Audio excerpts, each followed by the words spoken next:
এই রমজান মাসের চাঁদ উঠল, ওটার সাথে সাথে সৌদি সরকার ঘোষণা করে দিল আল্লাহ তাআলার নিয়ামত স্বরূপ 1 বছর পরে নবী দোয়া করতেন বাল্লিগনা রমাদান, সেই রমজান মাস আল্লাহ আমাদেরকে দেওয়ার কারণে কোরআন নাজিলের মাস আবার আল্লাহ আমাদেরকে নিয়ামত স্বরূপ দেওয়ার কারণে প্রত্যেকটা দ্রব্যমূল্য, প্রয়োজনীয় খাদ্য এবং দ্রব্যমূল্যের দাম যা ছিল কোরআন নাজিলের মাস পাওয়ার কারণে তার দাম অর্ধেক হয়ে গেল।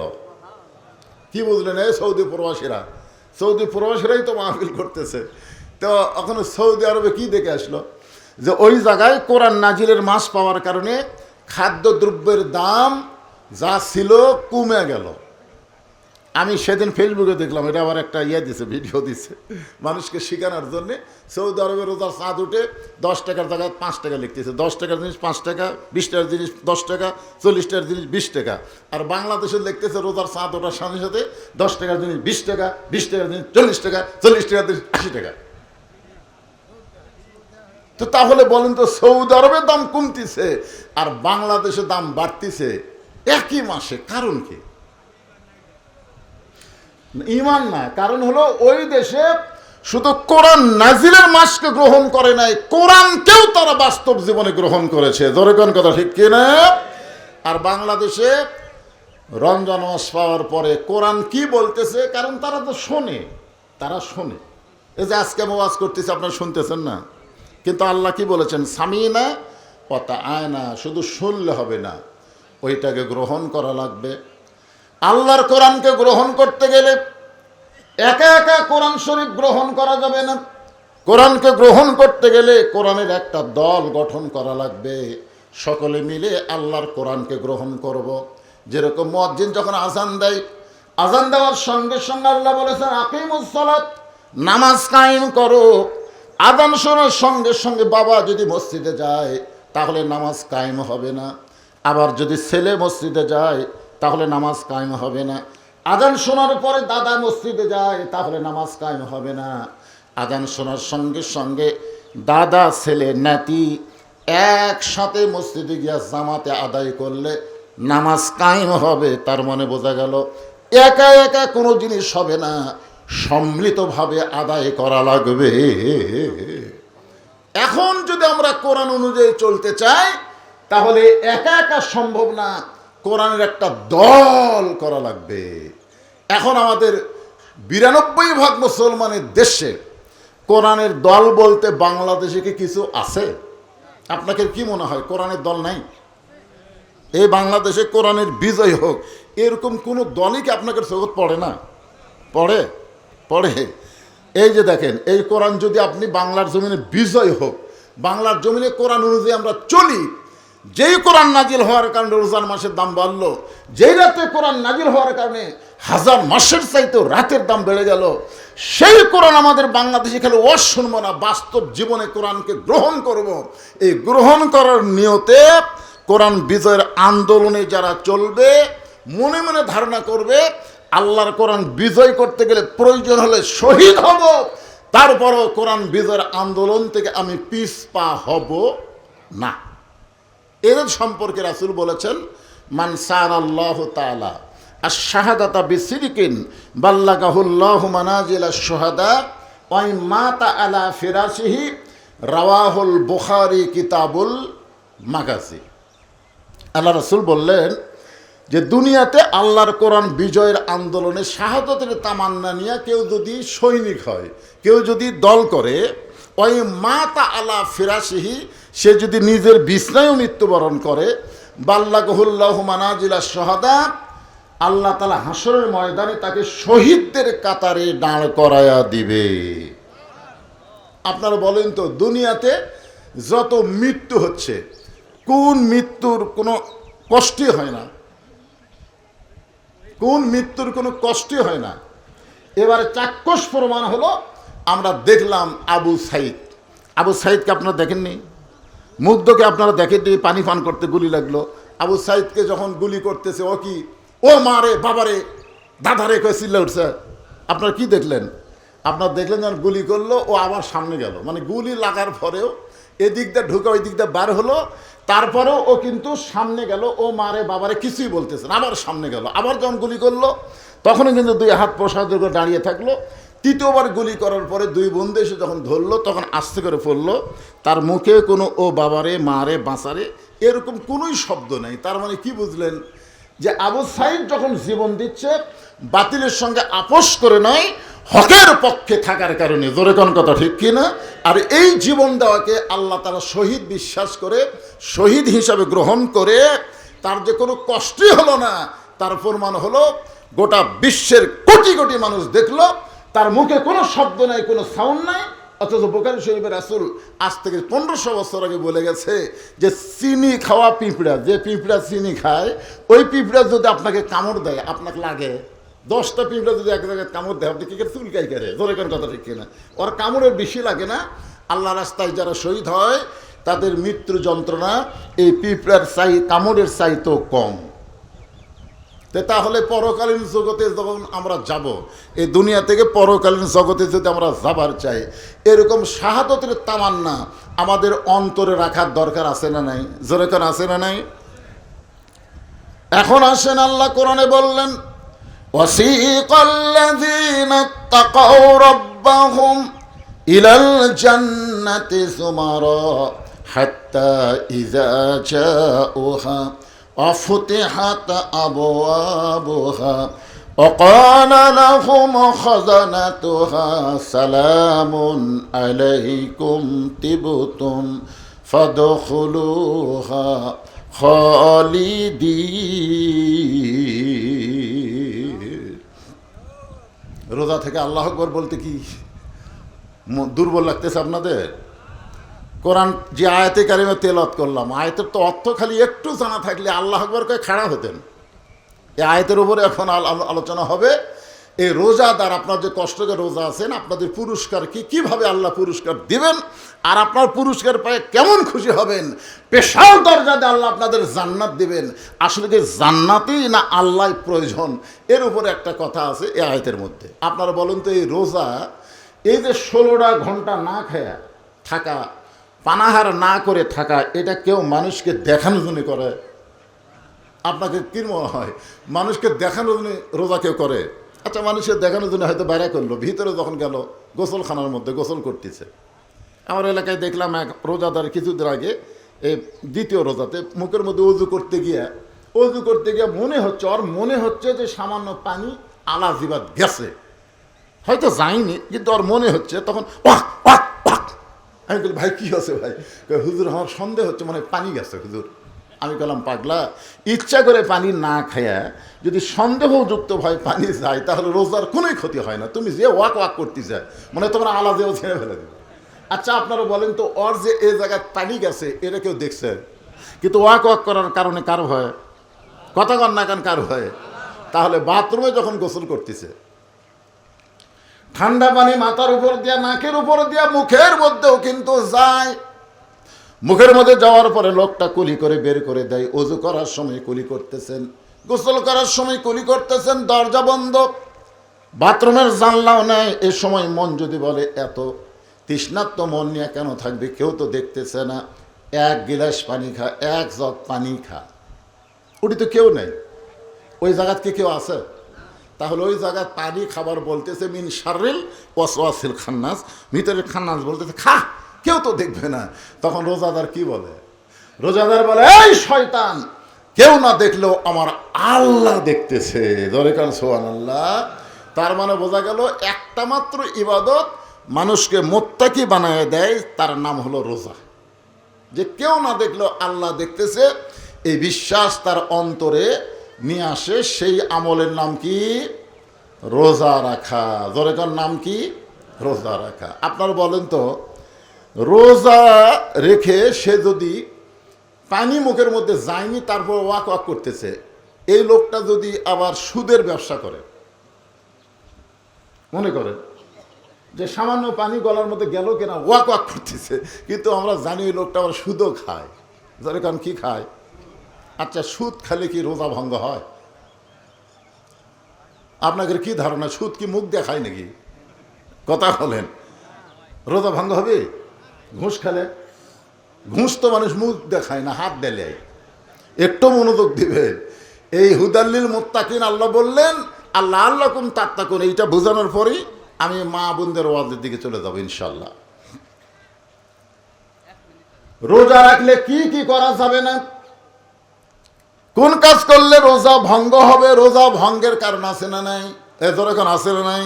রোজা ভঙ্গের কারণ আমাদের সকলকে জানা দরকার। এই কারণটা বর্তমানে আমাদের বাংলাদেশে ওয়াজ দেওয়া হবে না। আমাদের বাংলাদেশে এই কারণের সমস্যা যদি সমাধান করতে চাই, তাহলে কোরআনের সমাজ কায়েম করা লাগবে। ধরে কোন ঠিক কি না? আমি রমজান মাসেও গেছিলাম সৌদি আরবে, রমজান মাসে।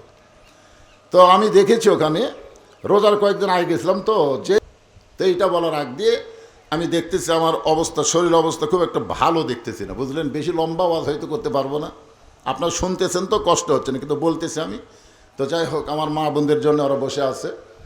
আল্লাহ রাসূল একদিন ফাতেমার কাছে গিয়ে বললেন, মা, তোমার কি কখনো মনে হয় যে তোমার বাবা বিশ্ব নবী, এই কারণে আল্লাহ তোমাকে জান্নাত দিবে? মেয়েকে বলতেছে। একটা বক্তা মানুষ, আমার 3টা মেয়ে দিছে আল্লাহ, তা আমার মেয়েরা যদি এরকম ধান্দা করে বসে থাকে, আমার বাবা এত বড় বক্তা আর তার মেয়ে হওয়ার কারণে আমরা জান্নাতে যাব, যদি এইরকম একটা বিশ্বাস নিয়ে থাকে, তো রাসূলও সেই কারণে বলতেছে, মা, কখনোই কি তোমার মনে হয় যে তোমার বাবা বিশ্ব নবী, এই কারণে আল্লাহ তোমাকে জান্নাত দিবে? এটা কি তোমার কখনো মনে হয়? ওই ফাতেমা বলতেছে, বাবা, কখনো কেন, সবসময় মনে হয়। এত বড় নবীর মেয়ে হওয়ার কারণে আল্লাহ আমাকে জান্নাত দিবে না? আল্লাহ রাসূল ফাতেমার কপালে একটা চুমা দিয়ে বললেন, মা, এই কথা কখনোই মনে করবা না যে তোমার বাবা বিশ্বনবী বলে আল্লাহ তোমাকে জান্নাত দিবে। জান্নাতে যদি যাবার চাও, তাহলে জান্নাতের আমল করে তোমাকে জান্নাতে যেতে হবে। কি বুঝলেন? আমার মায়েরা যারা পর্দার অন্তরালে শোনেন, সঙ্গে সঙ্গে ফাতেমা কান্না শুরু করে দিল, বাবা, তাহলে বিশ্ব নবীর মেয়ে হওয়ার কারণে, সাইয়্যিদুল আম্বিয়া সাইয়্যিদুল মুরসালিন, সমস্ত নবীদের ইমাম, নবীদের সর্দারের মেয়ে হওয়ার কারণে আল্লাহ আমাকে জান্নাত দেবে না? রাসূল বলে, কখনোই না। জান্নাতে যাইতে গেলে জান্নাতের আমল করে জান্নাতে যাওয়া লাগবে। ফাতেমা বলেন, বাবা, তাহলে জান্নাতে যাওয়ার আমল কি? আল্লাহ রাসূল বলেন, ফাতেমা, জান্নাতে যাওয়ার আমল মেয়েদের জন্য খুবই সহজ। মাত্র 4টা আমল যদি করতে পারো, আল্লাহ তোমাকে 8টা জান্নাতের দরজার মালিক বানায়া দিবে। রাসূল বললেন, জান্নাতে যাওয়া মেয়েদের জন্য খুবই সহজ।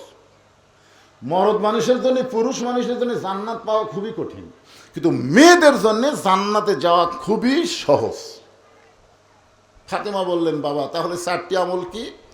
আল্লাহ রাসূল বললেন, মেয়েদের 1 নম্বর আমল হচ্ছে পর্দা। মেয়েরা যদি পর্দা না করে, বাকির 3টা আমল একটাও কবুল হবে না। বাকি 3টা কিন্তু এখনো বলা হয়নি। রাসূল বললেন, 1 নম্বর আমলের নাম কি? পর্দা। জোরে করে, 1 নম্বর আমলের নাম কি? মেয়েরা যদি নামাজ পড়ে, রোজা করে, স্বামীর কথা মতো চলে, কিন্তু পর্দার মধ্যে থাকে না। আপনারা জানেন, আজকে এই পর্দা নিয়েও একটা খবর দেখলাম। গতকাল একটা ছেলে একটা মেয়েকে বলছিল, রোজার মাসে তো মেয়ে একটু ওন্না নাই, ওন্না ছাড়া চলতেছে, সে মাঠের দিকে তাকায় হাঁটছে। তারপরে বলছে, আপা, বা এই রমজান মাসে আপনি একটু ওন্না পড়েন। এই কথা বলার সাথে সাথে ওই মেয়েরা বাদী হয়ে থানায় কেস করলো, আর থানার ওসি সাহেব ওই ছেলেকে ধরে নিয়ে আসলো, আর ও যে চাকরি করতেছে চাকরির থেকেও বরখাস্ত করলো। আপনারা বলেন তো, ছেলেটা কি অন্যায় করছে? একটা রমজান মাস, রোজার মাসের দিকে তাকায় তো মুসলিম মেয়েদেরকে একটু শালীনতা অর্জন করা দরকার। কিন্তু ঢাকাতে মেয়েরা বোরকা তো দূরের কথা, অন্যায় দেয়নি, খালি ওন্না পড়ার কথা বলার কারণে তাকে চাকরির থেকে বরখাস্ত করা হলো, এবং সাথে সাথে তাকে থানায় নিয়ে গ্রেফতার করে নিয়ে আসা হলো। এখনো পর্যন্ত আন্দোলন চলতেছে, পুলিশ এখনো তাকে ছাড়েনি।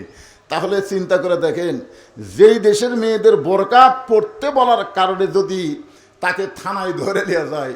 আমরা বক্তারাও তো চিন্তা করে ওয়াজ করা দরকার, যে পর্দার ওয়াজ করার কারণে আর মেয়েরা বাদী হয়ে যদি কমপ্লেন করে তাহলে তো আমাকে আর বার হবারই দিবি না। জোরে কোন কথা কথা বলেন ভাইজান, কি একটা জগতের মধ্যে পড়ে গেলাম।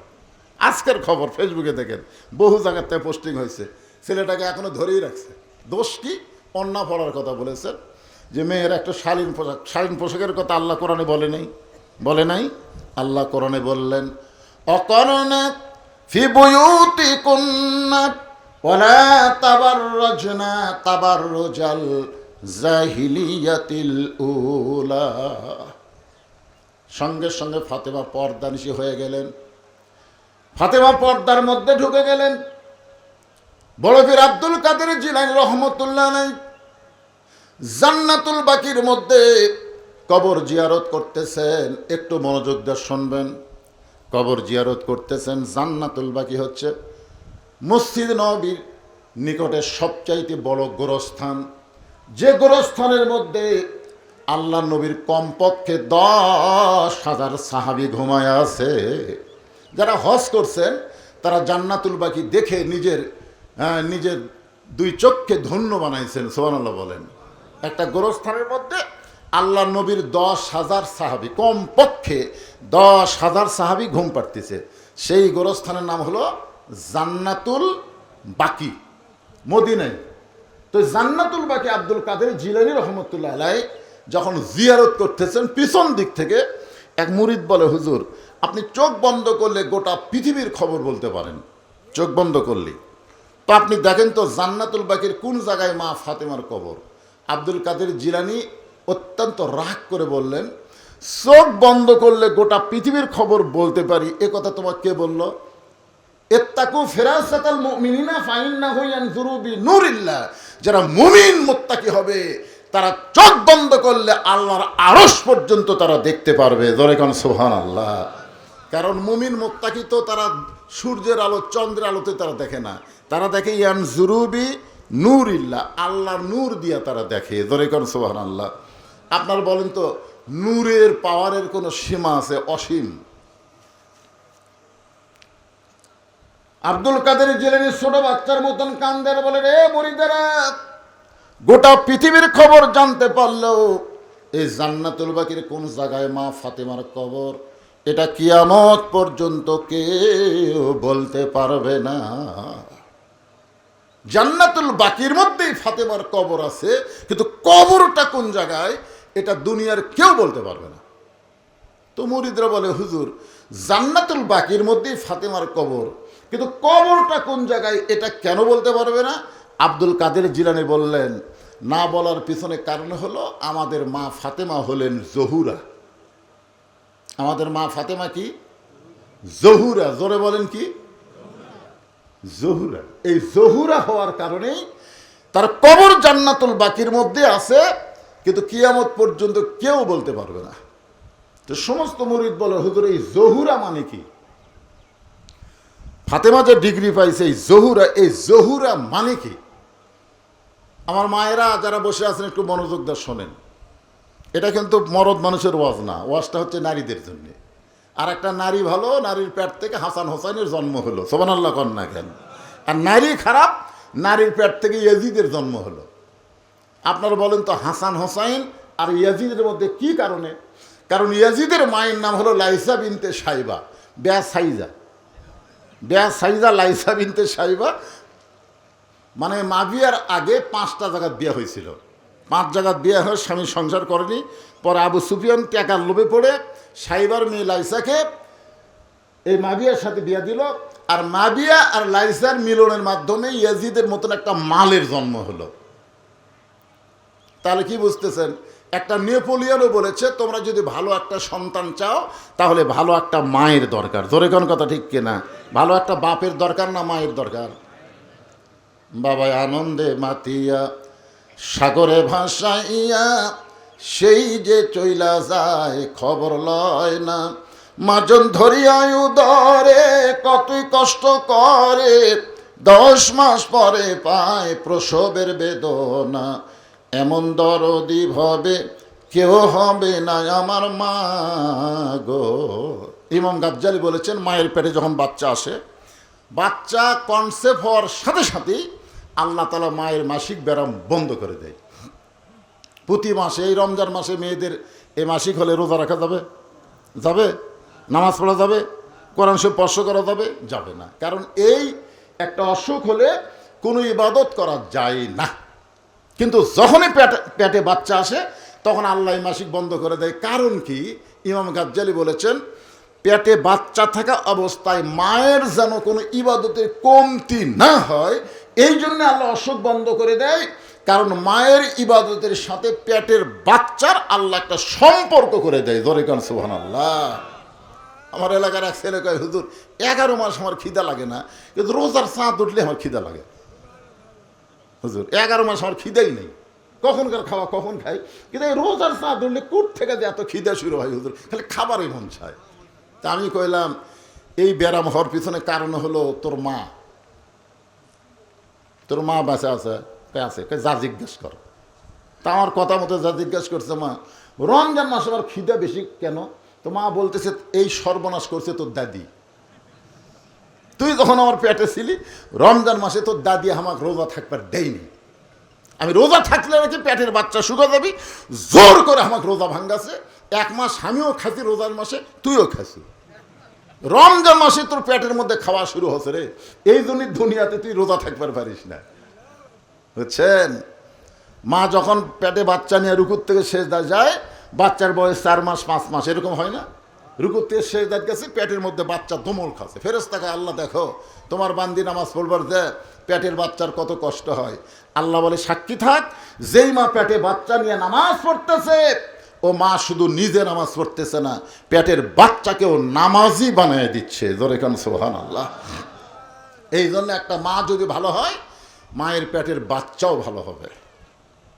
আজকে যারা প্রকাশ্যে সিগারেট খাওয়ার মিছিল করতেছে রমজান মাসে, খুঁজলে দেখেন এরা সব বেজন্মা, এদের জন্মের ঠিক নাই, এরা যারও সন্তান। জোরে কোন কথা ঠিক কিনা?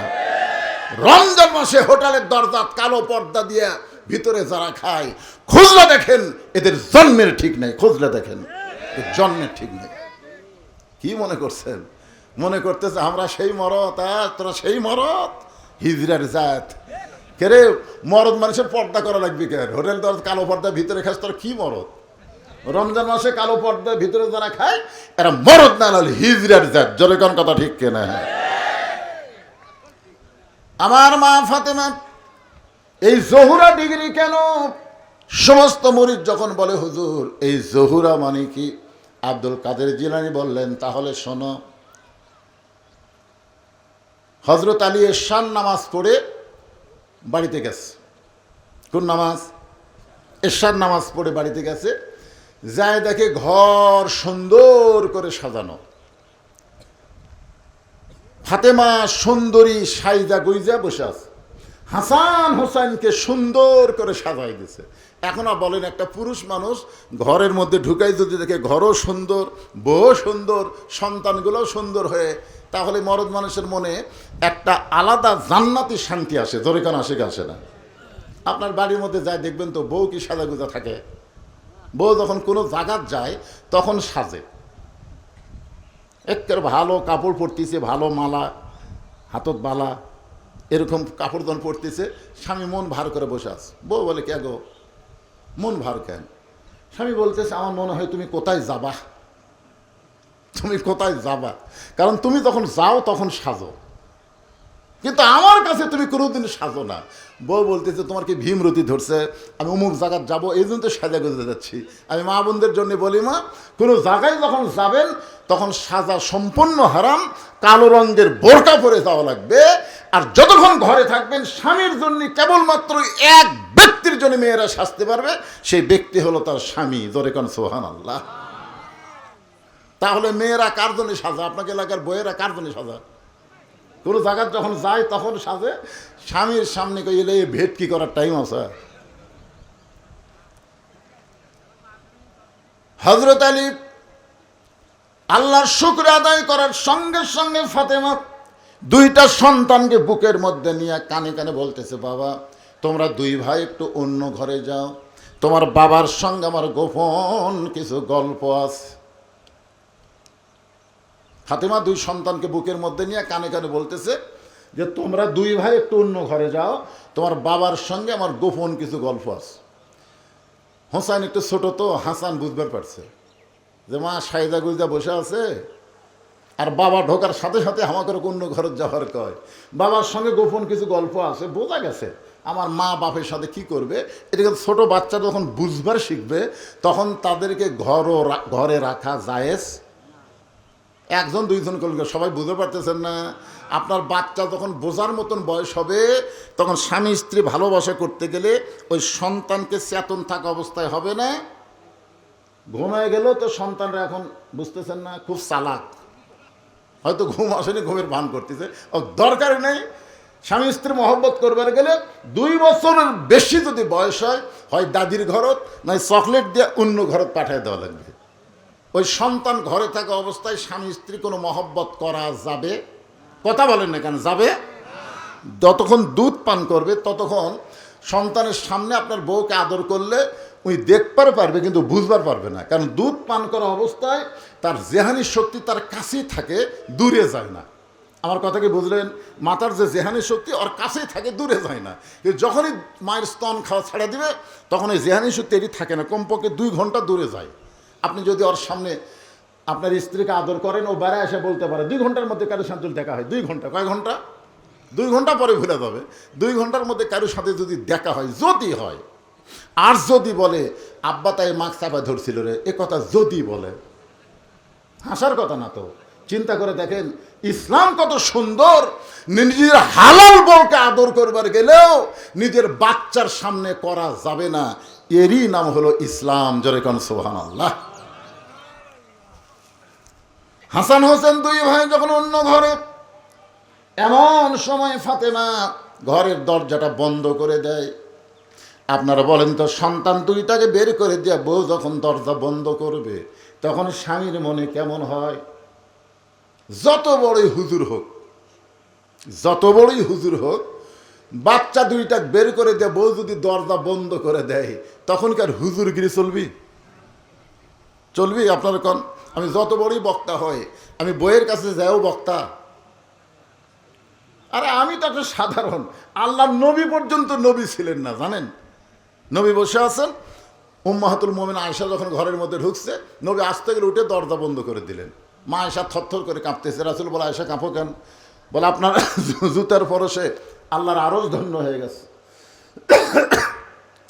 সেই ঘরের মধ্যে যদি কোনো বেয়াদবি হয়, আল্লাহ রাসূল আয়েশা একজন নবীর জুতার পরশে আল্লাহর আরশ হয়েছে, একজন নবীর। আয়েশা বলে, হুজুর আপনি তো সেই নবী। রাসূল বলে, পাগলি, সেই নবী ছিলাম, সেই নবী ছিলাম যতক্ষণ দরজা খোলা ছিল, কিন্তু দরজা বন্ধ হয়েছে, এখন আমি আর নবী আছি? তাই সে বলে, হুজুর এখন আপনি কি? বলে, আমি হলাম স্বামী, তুমি আমার বিবি। সবসময় নবী থাকা যায় না, এখন স্বামী স্ত্রী মহব্বত করবো। জোরে কোন সুবহানাল্লাহ। আপনার বলেন তো, সবসময় হুজুর থাকা যায়? সঙ্গে সঙ্গে হযরত আলী মাথার টুপি খুলছেন।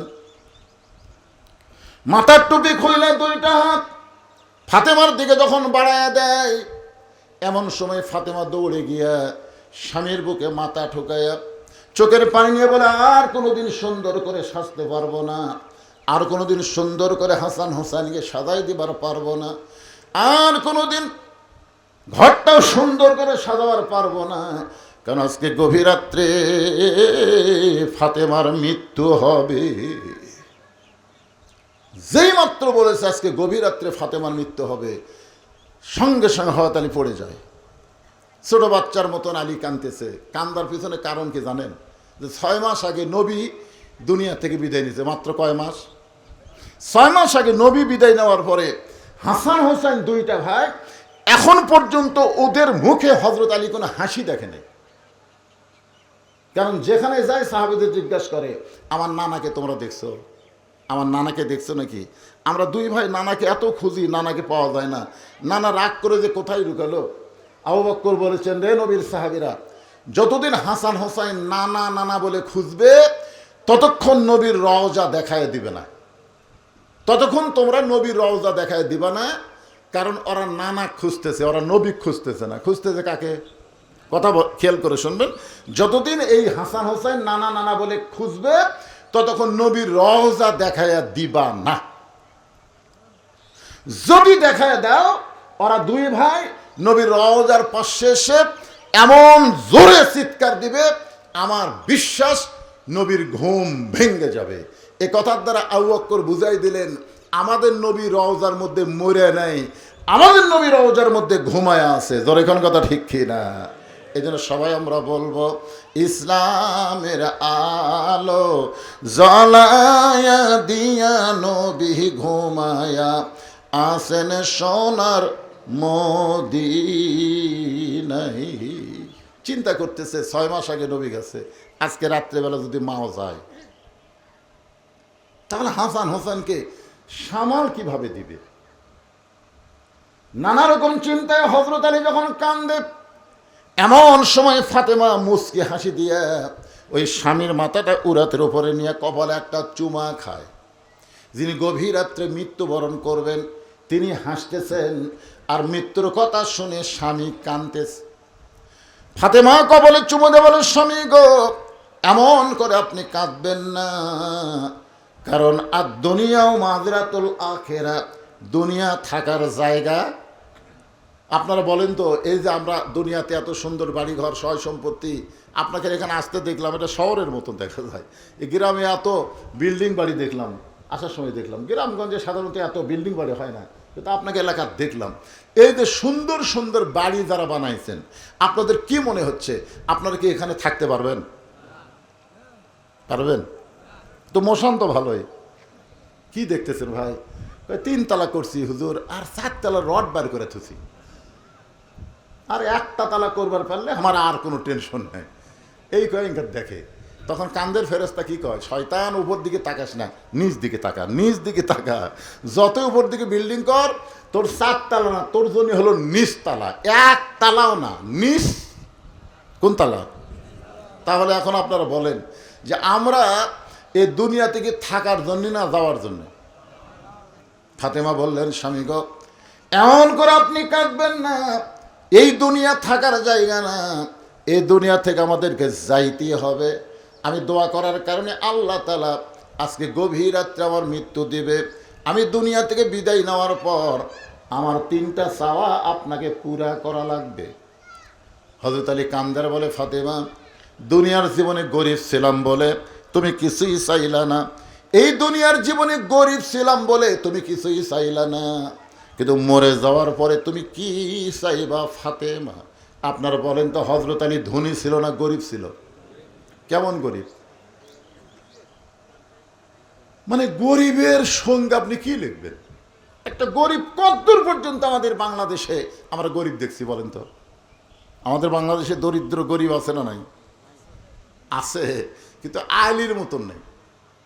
হযরত আলী একদিন ঘুম থেকে চেতন পায়ে দেখে ফাতেমা ঘরে নাই,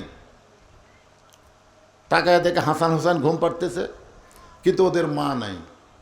গভীর রাত্রে মনের মধ্যে সন্দেহ হলো, কি এত রাত্রে নবীর মেয়ে ফাতেমা কোথায়?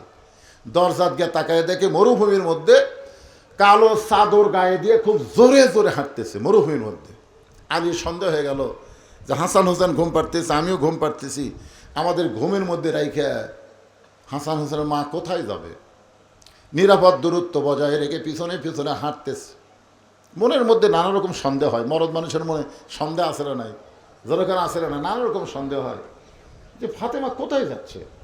নিরাপদ দূরত্ব বজায় রেখে পিছনে পিছনে হাঁটতেছে। এক সময় হযরত আলী লক্ষ্য করে দেখে আল্লাহর নবী যে ঘরে ঘুমায় ওই ঘরে জানলার পাশে ফাতেমা দাঁড়াইছে। হযরত আলী মনে মনে চিন্তা করতেছে, আমার এই ঘুমের মধ্যে রাইখা মেয়ে তার বাপের কাছে আসছে আমার বিরুদ্ধে কিছু বলার জন্য। দেখবেন যে মরদ ঠিক মতো সংসার করা পারে না, তার মধ্যে নানা রকম সন্দেহ থাকে, থাকে কি থাকে না? আমার বিরুদ্ধে কিছু বলে বেড়াচ্ছে, দেখি কি বলে। কানটা একটু খেয়াল করে রাখছেন। ফাতেমা ডাক দিলেন গভীর রাত্রে, বাবা, আজকে যদি আমার মা খাদিজা দুনিয়াতে থাকতো, আমি দুঃখিনী মেয়ে বাবার কাছে আসার দরকার ছিল না, কিন্তু আমার মা দুনিয়া থেকে বিদায় নেওয়ার পরে এই গভীর রাত্রে বড় কষ্ট দিয়ে আপনার জানলার কাছে মেহেরবানি করে একটু দরজা খুলে দেন। সঙ্গে সঙ্গে নবী যখন ঘরের দরজা খুলে দেয়, ফাতেমা ঘরের মধ্যে ঢোকার সঙ্গে সঙ্গে হযরত আলী দৌড়ে গিয়ে জানলার কাছে কান ফেলায় যে ঘরের মধ্যে যখন ঢুকছে, এখন বাপ মেয়ের মধ্যে কি গল্প হয় শোনার জন্যে জানলার কাছে যেই মাত্র কানটা সজাগ করে রাখে, এমন সময় আল্লাহর নবী বলেন, ফাতেমা তুমি একা একা কেন ঘরে ঢুকছো মা? আলীকেও ঘরের মধ্যে আসতে বলো। সুবহানাল্লাহ বলেন। তুমি একা একা কেন ঢুকছো মা? আলীকেও ঘরের মধ্যে নিয়ে আয়। হযরত আলী জানলার কাছে চুম করছি, কেরি আমি জানলার কাছে, এটা রাসূল কেমনে জানলো? আল্লাহ আমাদের নবীকে এমন কিছু পাওয়ার দিয়েছেন, নবীর সামনেও যেমন দেখেন পিছনেও তেমন দেখেন। জোরে খান সুবহানাল্লাহ। ফাতেমা বলতেছে, বাবা আমি একা একা আপনার ঘরে আইছি বাবা।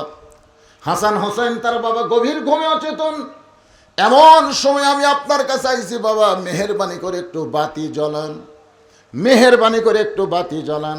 রাসূল বলে, ফাতেমা কি বলবি বল, বাতি জ্বালান লাগবে না।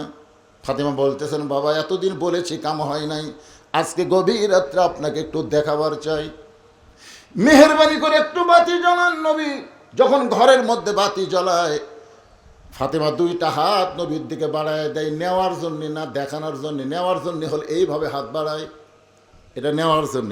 আমরা মোনাজাত করি কিভাবে? এইভাবে না এইভাবে, পাওয়ার জন্যে। দুইটা হাত বাড়ায় যদি কোনো মুসলমান মনে করে আমার মোনাজাত কবুল হয়নি, তাহলে মনে করাটাই হলো একটা গুনার কাজ। আপনি যেভাবে আপনি যত বড়ই পাপী হন, আপনি যে আল্লাহর কাছে হাত তোলেন, আপনি মনে যদি করেন আমার দোয়া কবুল হয়নি, এই মনে করা একটা পাপ। তখন হয়তো আপনার বলবে, হুজুর আমাদের দোয়া কবুল হয়েছে তো, কিন্তু বুঝবার পারতেছি না তো। আরে পাগলা, বুঝবা কেমনে? তোমার দোয়া যে কবুল হয়েছে, তোমার দোয়ার দাম হলো 500 টাকা, আর তুমি চাচ্ছ 1 টাকা। তোমার দোয়ার দাম কত? ছোট একটা বাচ্চা মায়ের কাছে বায়না করছে আইসক্রিম খাবে, আইসক্রিম খাবে, 1 টাকার আইসক্রিম। এখন আইসক্রিমওয়ালা আসছে, এখন দেখো তো মা চিন্তা করতেছে আইসক্রিম খাওয়ার যদি 1 টাকা দেই, তাহলে আইসক্রিম খাবে। খাওয়ার পরে যদি সর্দি গরমি হয়, লাগ দিয়ে যদি ভেড় বেড়িবার হয়, যদি জ্বর হয়, মা কিন্তু বিশাল একটা চিন্তা করছে যে 1 টাকার আইসক্রিম কোনো ব্যাপার না, কিন্তু খাওয়ার পরে যদি আর টাকা থাকার পরে মা কিন্তু না টাকা নাই, 1 টাকা নাই, দেওয়া যাবে না। আসলে মায়ের কাছে কি টাকা নাই? জ্বর এখন আসে না নাই, কিন্তু মা দিচ্ছে না কেন? দিলে বাচ্চাকে মা এত ভালোবাসে যে সামান্য আইসক্রিম খালে তো তুই মজা পাবো, কিন্তু পরের ঠেলা, এই জন্য মা 1 টাকা দেয় না। আর বাচ্চা মনে করে মা আমার কীর্পন, এই কয়ে মাটির গড়াগড়ি দিয়ে কান দিচ্ছে, সেই কান্দা। ইতিমধ্যে বাপ আছে, বাবা সে কেড়ে আমার নবাবজাদা নসরুল্লাহ কান দেখেন, মা বলতেছে আইসক্রিম খাবে, টাকা দেয়নি তাই কান দিচ্ছে। বাপ 500 টাকা বের করে দিচ্ছে, যা আইসক্রিমের বাক্স কেনা খা, মানে গোটা বাক্স কেনা খা। ওই 500 টাকা পাইয়া বুঝছেন মলা যেরকম এইরকমই করতেছে। বাপ কয় কে রে, 500 টাকা দিলাম, তাও কামদের ভলম বাড়িয়ে দিছে। মা বলতেছে তোমার বেটাকে 500 টাকা দিছ চিনে, ওকে 1 টাকা দাও। যে 1 টাকা দিছে 500 ফেলে দিয়ে 1 টাকা দিয়ে মারছে তো। তা আজকে দুনিয়ার মানুষ চাই 1 টাকা, কিন্তু আল্লাহ কবুল করছে 500 টাকা। এখন কয় টাকা? এখন 500 টাকা দুনিয়াতে আল্লাহ দিচ্ছে না, কারণ দুনিয়া তো সামান্য কয়দিনের পাগলা। তোর দোয়া কবুল করে দুনিয়াতে দেই তো সামান্য কয়দিন, তুই কি করবি? আখিরাতের জগতের শুরু আছে, শেষ নাই। প্রত্যেকটা দোয়ার রেজাল্ট আমি আল্লাহ তোমাদেরকে আখিরাতে দিয়ে দিব। জোরে করে সুবহানাল্লাহ। বুঝবার পারে না, মনে করে আল্লাহর বোধহয় দেওয়ার নাই, আল্লাহর দেওয়ার ক্ষমতা নাই। মায়ের কি 1 টাকা দেওয়ার ক্ষমতা নাই? কিন্তু দেয় না কেন?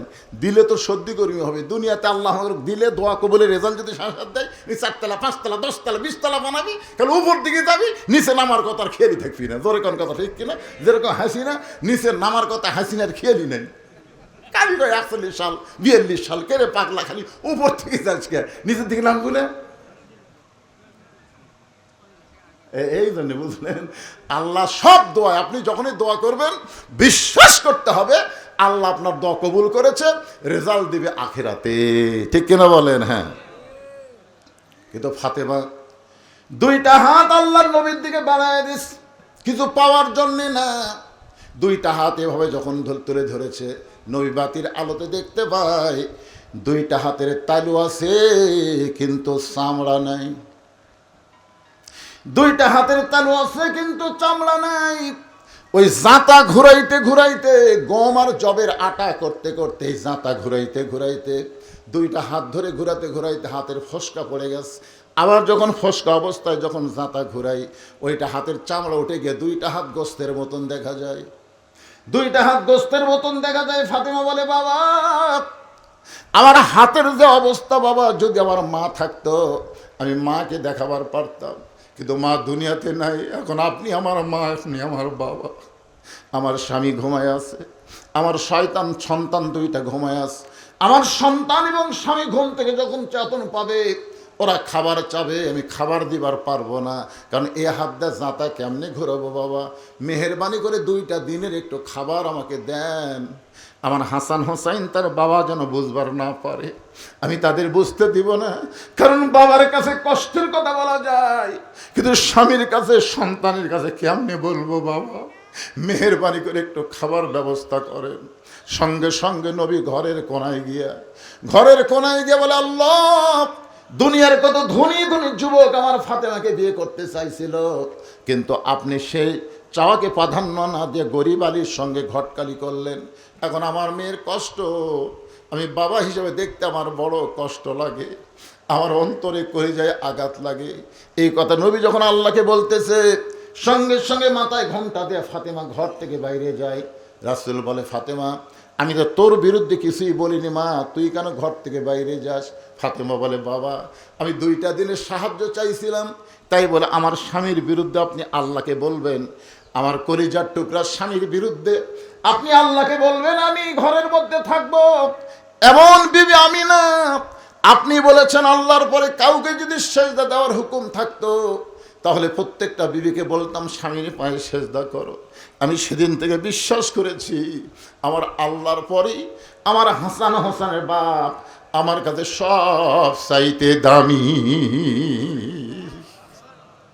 আলী কান্দার বলে, ফাতেমা রে, দুনিয়ার জীবনে করেছিলাম বলে কিছুই দিবার পারলাম না, আজকে মরণের রাতে তুমি কি চাইবা ফাতেমা?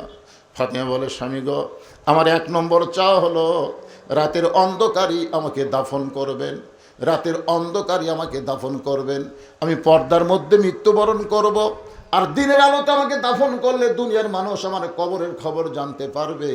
এই জন্য রাতের অন্ধকারই আমাকে দাফন করবেন। আমার 2 নম্বর চাওয়া হলো আমার কোনো জানাজার ব্যবস্থা আপনি করবেন না, আমার জানাজার ব্যবস্থা করবেন না। আলী বলে, ফাতেমা তুমি নবীর কলিজার টুকরা, তোমার মৃত্যুর কথা শুনে হাজার হাজার মানুষ তোমার জন্য জানাজায় শামিল হবে। ফাতেমা বলে, স্বামী গো, যদি হাজার হাজার মানুষ দোয়া করে ফাতেমা ভালো, আর আপনি যদি বলেন আমার ফাতেমা ভালো না, ওই হাজার মানুষের দোয়া দিয়ে ফাতেমার কোনো লাভ হবে না।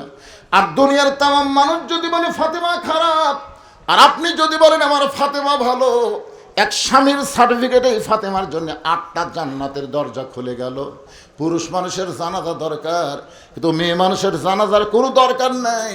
আপনি শুধু দোয়া করে আমাকে দাফন করলে আমার যথেষ্ট হবে। আমার 3 নম্বর চাওয়া হলো আমার লাশটা খাটনিতে আপনি তুলবেন না, কারণ আমি ফাতেমা হিসাব করে দেখলাম একজন মহিলা মারা গেলে তার লাশের খাটনি সবাই কান্দে নিবার পারবে না।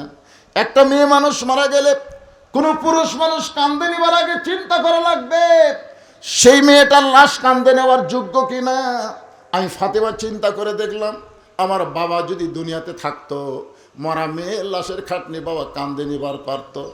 আমার হাসান হোসেন যদি বড় হইতো, মায়ের লাশের খাটনি কান্দে নিবার পারতো। কিন্তু আমার বাবা 6 মাস আগে দুনিয়া থেকে বিদায় হয়ে গেছে। আমার হাসান হোসেন এত ছোট, এর আগে মায়ের লাশের খাটনি কান্দে নিবার পারবে? আপনি শুধু আমার লাশটা কান্দে করে নিয়ে ওই জান্নাতুল বাকির পূর্ব কোণায় সবুজ রঙের একটা বাতি জ্বলবে, ওই বাতি বরাবর আমাকে দাফন করবে। আপনার কবর খুঁড়তে যদি কষ্ট হয়, আপনি একান্ত বন্ধুকে বলবেন সে যেন গোপনে কবর খনন করে দেয়, কবরের খবর যেন দুনিয়ার কোনো মানুষকে না বলে। হযরত আলী আবু যর গিফারির কাছে কবর খোঁড়ার কথা বললে আবু যর গিফারি গভীর রাত্রে কবর খুললেন। কবর খোঁড়ার সময় কি যেন কয়েকটা কথা বলার কারণে কবরের ভিতর থেকে আওয়াজ আসতেছে, আবু যর, কার মা কার মেয়ে কার বিবি এইটা কবর দেখবে না। আমল যদি ভালো হয় কবর জান্নাতের বাগান হবে, আমল যদি খারাপ হয় কবর জাহান্নামের গর্ত হবে। আর এই দুনিয়া থেকে কবরের পাথেও আমাদের জোগাড় করা লাগবে। ছোটবেলায় একটা গজল শুনেছিলাম, কিন্তু যেদিন ডাক পড়িবে কবর মাঝে যাইতে, জোগাড় কিছু করছো বন্ধু তার মাঝে বিছাইতে। ডানে কবর বামে কবর, নিচে কবর আছে যে, ওপর দিকে চাইয়া দেখো বাঁশের ছাউনি দিছে কে। হযরত আলী গভীর রাত্রে ফাতেমাকে দাফন করে আল্লাহর কাছে বলতেছে, আল্লাহ তোমার পর্দানিশী ফাতেমা দুনিয়া থেকে বিদায় নেওয়ার পরে আমি গভীর রাত্রে তাকে দাফন করে তোমার কাছে বলি, আল্লাহ এই ফাতেমাকে তুমি কবুল করে নাও, ফাতেমাকে কবুল করে নাও, কবুল করে নাও। 3 বার বলার পর হযরত আলী তাকায় দেখে সামনে কয়েকটা পুরাতন কবর দেখা যায়। এই মাত্র ফাতেমাকে কবর দিয়েছে, সেই নতুন কবর আর নাই। আলী কান্দের বলে, এখনই নিজের হাতে কবর দিলাম, সেই নতুন কবর কোন জায়গায়? পুরাতন কবরের ভিতরে নতুন কবর নাই। গোটা জান্নাতুল বাকি দৌড়ায় বলে ফাতেমার কবর। এখনই নিজের হাতে কবর দিলাম, সেই নতুন কবর কোথায় রে? ফাতেমার কবর। কে যেন গায়েব থেকে বলে, আলী ফাতেমা পর্দানিশী, আমি আল্লাহ জোহরা ডিগ্রি দিয়া ফাতেমার কবরটাকে কিয়ামত পর্যন্ত পর্দা করে দিয়েছি। আমার মায়েরা যারা পর্দার অন্তরালে মা, এখন একটু বাবাদের জন্য আলোচনা। ওয়াসিকাল্লাযীনা তাকাউ রাব্বাহুম ইলাল জান্নাতি যুমারা। রোজাদারকে যারা আজকে এখানে রোজা আছেন, সবাই তো আছেন ইনশাআল্লাহ, সবাই নাই? ওয়াসিকাল্লাযীনা তাকাউ রাব্বাহুম ইলাল জান্নাতি যুমারা, এই আয়াতের উপর তাফসীর করে মোনাজাত হবে ইনশাআল্লাহ। যারা যাচ্ছে চলে যাক, অসুবিধা নেই। চিটা পাতান আর ধান একই, বুঝলেন না? সবসময় মনে করে ধান চিটা পাতার মনে হয় একই, কিন্তু বাতাস দিলে থাকে, কে যায় কে থাকে বোঝা লাগবে তো। কি হয়েছে আপনি দিয়েন না, টাকা দিয়েন না, ওয়াজ শোনেন, যাওয়া লাগবে কেন, একটা সুযোগ পাচ্ছে। মাশাআল্লাহ 100 টাকা দান করছে, আল্লাহ কবুল করেন। একটু জিকির করেন, লা ইলাহা ইল্লাল্লাহ, লা ইলাহা ইল্লাল্লাহ, জোরে লা ইলাহা, লা ইলাহা ইল্লাল্লাহু মুহাম্মাদুর রাসূলুল্লাহ সাল্লাল্লাহু আলাইহি সাল্লাম। আল্লাহ তাআলা রোজাদার বান্দা বান্দীদেরকে হাসরের ময়দানে জান্নাতের দিকে ধাক্কায় ধাক্কায় নিয়ে যাবে। সুবহানাল্লাহ। আচ্ছা, ধাক্কানোর কথা শুনে সুবহানাল্লাহ বলেন। আপনারা বলেন তো, টাইমে লিয়ে যাওয়া, ধাক্কায় লিয়ে যাওয়া, এ দুটো এক? মনে করেন জামাই শ্বশুরের বাড়ি যায় না, শ্বশুরের বাড়ির পাশে একটা বাজারে জামাই আছে, এখন শ্বশুর যা হাত ধরছে, যাওয়াই লাগবে। তোমার শাশুড়ি কোন দিন থেকে আশা করে আছে জামাইকে একসঙ্গে ভালো খাওয়াবে, আর তুমি যাও না, যাওয়াই লাগবে। এই বলে জামাইয়ের হাত ধরে শ্বশুর টানে নিয়ে যাচ্ছে। আপনারা বলেন তো, এর মধ্যে আলাদা একটা মহব্বত আছে না নাই? আর চোর ধরা পড়ছে, ধরা পড়ে না, হঠাৎ ধরা পড়ছে, ওই কি থানার যাওয়ার চাচ্ছে, আর ধাক্কা ধাক্কায় নিয়ে যাচ্ছে, দুইটা কি সমান? কিন্তু এখানে আল্লাহ বলতেছেন, ওয়াসিকাল্লাযীনা তাকাউ রাব্বাহুম ইলাল জান্নাতি যুমারা। রোজাদার বান্দা বান্দীদেরকে আল্লাহর ফেরেশতারা ধাক্কায়া ধাক্কায়া জান্নাতের দিকে নিয়ে যাচ্ছে। আসলে আমারও তো মাথা খেলে না। পরে আয়াতের তাফসিরে দেখলাম যে প্রত্যেকটা রোজাদার বান্দা বান্দির জন্য জান্নাতের মূল দরজা থেকে ৭০,০০০ দরজা নির্মাণ করা হবে তাদেরকে অভ্যর্থনা সম্বর্ধনা দেওয়ার জন্য। জোরে কান সুবহানাল্লাহ। মনে করেন প্রধানমন্ত্রী যদি আমাদের বগুড়াত আসে, তাহলে সিরাজগঞ্জ থেকে কিন্তু যমুনার পাড় থেকে কিন্তু গেট সাজান থাকে না, বগুড়া আসতে প্রধানমন্ত্রী, তাহলে এতগুলো দরজা কি জন্যে? তাকে সম্বর্ধনা দেওয়ার জন্যে। তো রোজাদার বান্দাবান্দিকে আল্লাহ এতই পছন্দ করবে, যাদেরকে জান্নাতের মূল দরজায় নেওয়ার আগে ৭০,০০০ দরজা আল্লাহ তাআলা নির্মাণ করবে। প্রত্যেকটা দরজা যে রোজাদার মনে করবে এটাই জান্নাত। মানে দরজা এত সুন্দর, বুঝলেন, চাকচিক্যময় দেখে ঠস করে বসে পড়বি। ফেরেশতার বলবে, বসলেন কেন? বলে জান্নাত পাশে নিয়ে। তখন ফেরেশতাকে, আল্লাহ জান্নাত তো বহু দূরে, এরকম ৭০টা দরজা পাড়ি দেওয়ালা, তারপরে জান্নাত যে হারে বসা শুরু করলো, তো প্রত্যেকটা দরজা জুড়ে এরকম বসবার চাই, তাহলে আমাকে তো কামি সারা। তা আল্লাহ বলে, ফেরেশতা যখনই বসবার চাবি তখনই মারবা ধাক্কা, মানে বসার টাইম যেন না পায়, ওই বসার টাইমে ধাক্কা দিবে, আর এক দরজা আবার বসে আর ধাক্কা, এই ধাক্কায় ধাক্কায় ৭০ দরজার পাড়ি দিয়ে যখন জান্নাতের মূল দরজায় যখন রোজাদাররা আসবে, অফতিহাত আবওয়াবুহা ওয়াকালা লাহুম খাযানাতুহা সালামুন আলাইকুম তিবতুম ফাদখুলুহা খালিদিন। আল্লাহু আকবার। একটা না, অফতিহাত আবওয়াবুহা মানে জান্নাতের সব দরজা, 8টা দরজা আল্লাহ খুলে দিয়ে বলবে, সালামুন আলাইকুম তিবতুম ফাদখুলুহা খালিদিন। রে রোজাদারেরা, তোমরা আমাকে না দেখে সারাদিন কত কষ্ট করে রোজা রেখেছো, আমি আল্লাহ তোমাদের রোজার মোত্তাকি দেখে তোমাদের জন্য 8টা জান্নাতের দরজা খুলে দিলাম, তোমার চিরস্থায়ীভাবে জান্নাতের মধ্যে থেকে যাও। জোরে কান সুবহানাল্লাহ। সঙ্গে সঙ্গে রোজাদার কি বলবে? রোজাদাররা বলবে, ক্বালুল হামদুলিল্লাহিল্লাযী সাদাকানা ওয়া'দাহু ওয়া আওরাসানাল আরদ। আপনার মনোযোগ দিয়ে শুনতেছেন না? রোজাদাররা তখন কি বলবে? যে আল্লাহ, আপনি জান্নাতের দরজা খুলে দিয়েছেন, আর আমরা জান্নাতের মধ্যে প্রবেশ করব, এমন জান্নাতের লোভী আমরা না। আপনি জান্নাতের দরজা খুলে দিয়েছেন আর আমরা দৌড় দিয়ে জান্নাতে প্রবেশ করব, সেরকম লোভী তো আমরা না।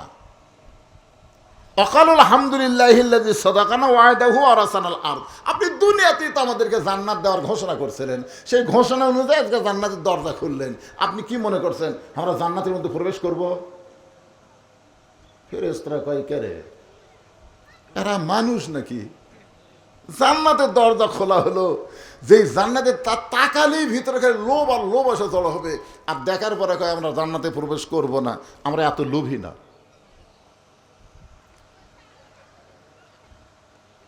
সঙ্গে সঙ্গে আল্লাহ বলবে, রোজাদার, তাহলে তোমরা কি চাও? রোজাদার বলবে, 10টা, এই 8টা দরজা কথা তো আপনি বলেন নাই, আপনি বলেছেন রাইহান নামক একটা দরজা দিয়ে রোজাদারকে আপনি জান্নাতে নেবেন, আর জান্নাতে নেওয়ার সময় আপনি বলেছেন আস-সাওমু লি, রোজা আমার জন্যে, ওয়া আনা উজজা বিহি, আর আমি আল্লাহ নিজেই রোজাদারের জন্যে পুরস্কার। জোরে কান সুবহানাল্লাহ। আস-সাওমু লি ওয়া আনা উজজা বিহি, রোজা আমি আল্লাহর জন্যে। অন্য জায়গায় বলেছে ওয়া আনা আজিজি বিহি, রোজাদারকে আল্লাহ তাআলা নিজের হাতে পুরস্কার দিবে। নামাজের পুরস্কার আল্লাহ ফেরেশতার মাধ্যমে দিবে, যাকাতের পুরস্কার আল্লাহ বান্দাকে ফেরেশতার মাধ্যমে দিবে, হজের পুরস্কার আল্লাহ ফেরেশতার মাধ্যমে দিবে, আর রোজার পুরস্কার আল্লাহ নিজে হাতে রোজাদারকে দিবে। জোরে কান সুবহানাল্লাহ। এই নিজের হাতে পুরস্কার হলো রায়হান নামক দরজা, আর পুরস্কার হচ্ছে ওয়ানা উজজাবি, স্বয়ং আল্লাহ। রোজাদার বলবে যে আপনাকে না দেখে আমরা রোজা রাখছি। আপনি বলেছেন যখন কোনো রোজাদার বান্দা ইফতারে নিয়ে বসে, আপনার একটু ইফতারের 2-4 মিনিট আগে বসবেন। আমার কথা কি বুঝলেন? ইফতারের 2-4 মিনিট আগে একটু বসবেন। অনেকে কাল ঘড়ি দেখে, না এখন যাব না, এই সময় হোক।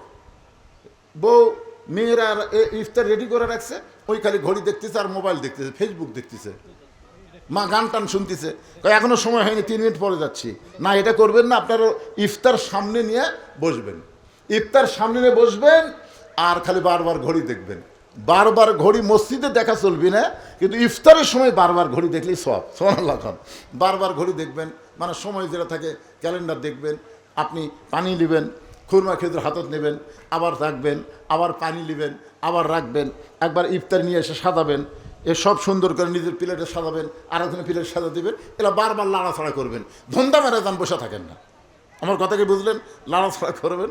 ফেরেশতারা বলবে, আল্লাহ তোমার বান্দারা এই যে কলিজা ভরা তৃষ্ণা নিয়ে শরবতের গিলাস মুখের সামনে, পেটের মধ্যে ক্ষুধার আগুন দাউ দাউ করে জ্বলতেছে, প্লেট ভরা খাবার সামনে, লাড়ে ছাড়ে খায় না। আল্লাহ বলে, রোজা ফেরেশতা, ওরা কোনোদিন আমাকে দেখেনি রে, ওরা কোনোদিন আমাকে দেখেনি। শুধু আমার হুকুম পালন করার জন্যে এত তৃষ্ণা, এত ক্ষুধা নিয়ে মুখের সামনে খাওয়ার পরেও যারা খায় না, এদেরকে আমি আল্লাহ দুটা পুরস্কার, একটা হলো ইফতার আর একটা হলো লিকাই রব্বি, আমি আল্লাহর সঙ্গে দিদার। জোরে কান সুবহানাল্লাহ। আপনারা বলেন তো, রোজারদার ইফতার করে আমাদের বাংলাদেশে কিছুদিন পর থেকে, এটা মানে 15 রোজার পর থেকে শুরু হবে আওয়ামী লীগের ইফতার পার্টি, বিএনপির ইফতারের পার্টি, জাতীয় পার্টির ইফতার পার্টি, জামাতের ইফতার মাহফিল। জামাতের কিন্তু ইফতার পার্টি করে না, ইফতার মাহফিল। আমাদের অনেক রোজাদার ভাইয়ের ইফতার মাহফিল করবি, আর কতগুলো পার্টি। তা আমরা বক্তা মানুষ তো সবগুলোতে আমাকে যাওয়া লাগে। এক পার্টিতে গেছি, পার্টিতে যাওয়ার পরে বলতেছে হুজুর, এক ছেলে বলতেছে ভালো করে দোয়া করবেন, হাজার হাজার টাকা খরচ করছে, হাজার হাজার টাকা খরচ করছে হুজুর, এত আইটেমের ইফতার পার্টি, ভালো করে দোয়া করবেন। আমি চিন্তা করলাম, দোয়া যদি চাইতে ভাবে চাওয়া দরকার, হুজুর এত কষ্ট করে রোজা রাখলাম, দোয়া করবেন আল্লাহ যেন রোজা কবুল করে, এটা কিন্তু ঠিক আছে। কিন্তু যখন বলতে হাজার হাজার টাকা খরচ করছি হুজুর, ভালো করে দোয়া করবেন, এই রোজার কথা বাদ দেয় খরচের কথা কয়, তখন আমার সন্দেহ হলো। আমি বললাম ভাই তুমি আমার কাছে আসতো, যে কাছে আসছে আমি কানে কানে বললাম তুমি মনে হয় রোজা নেই। হুজুর আমি রোজা নেই, এটা কেমনি বুঝলেন? আমি বললাম তোমার সোপা দেখলে বোঝা যায়, তোমার সোপার যে সাইজ, একটা রোজাদারের চেহারা ইফতারের সময় আলাদা একটা নূর, আলাদা একটা সৌন্দর্য তার চেহারার মধ্যে থাকে। জোরে কোন কথা ঠিক কিনা? আর তুমি কোন আক্কেলে বললে হাজার হাজার টাকা খরচ করছি, টাকা খরচের দোয়া না রোজা রাখলে কষ্ট করে তার জন্য দোয়া, আল্লাহ যেন রোজা কবুল করে। তো কয় হুজুর আমরা তো রোজা রাখি না, তো ইফতার পার্টি করি, হুজুর রোজা রাখি না। আল্লাহর সাথে ঠাট্টাগিরি করো, এলা মস্কার আল্লাহ পছন্দ করে না। জোরে কোন ঠিক কিনা? আমিও দোয়া করলাম। আমি হাসিনা সরকার যখন ছিল ইফতার পার্টি যাইতাম, আগে দেখতাম কে ডাকতেছে, আমার কে ডাকলো, দোয়া তো করাই লাগবে। আমি সব জায়গায় বাংলা দোয়া করিনি। আচ্ছা বেরোজাদার দোয়া চাচ্ছে, আমি কি ওটি বাংলা দোয়া করে ধরা খামো? আমি আরবিতে যত গড় দোয়া আছে আমি গড় দোয়া করতেছি, ওরা না বুঝা খালি আমিন আমিন করতেছে। আমি মনে মনে কইলাম আলেমদের বিরুদ্ধে লাগিস না রে, আলেম যখন বাংলাত পারবি না তখন আরবিত মার দিবি। তোর এখন কথা ঠিক কিনা? তো আল্লাহ চাহিত এই বিপদ থেকে আল্লাহ আমাদের হেফাজত করছে। আগামীতে রোজা না রেখে কোনো ইফতার পার্টি দিবেন না। ইফতার হতে আল্লাহর অত্যন্ত পছন্দ। আল্লাহ বান্দাকে বান্দিকে জান্নাতের একটা নিয়ামত ইফতারের সময় দেয় রোজাদার দ্বারা। জোরে কোন কথা ঠিক কিনা? আর একটা হলো লিকাই রব্বি, আল্লাহর সঙ্গে দিদার। আল্লাহ তাআলা আমাদের সকলকে কবুল করুক। ভাইজান আমি যখন উঠছি তখন 2টা বাজে, আর এখন বাজতেছে 3টা 35।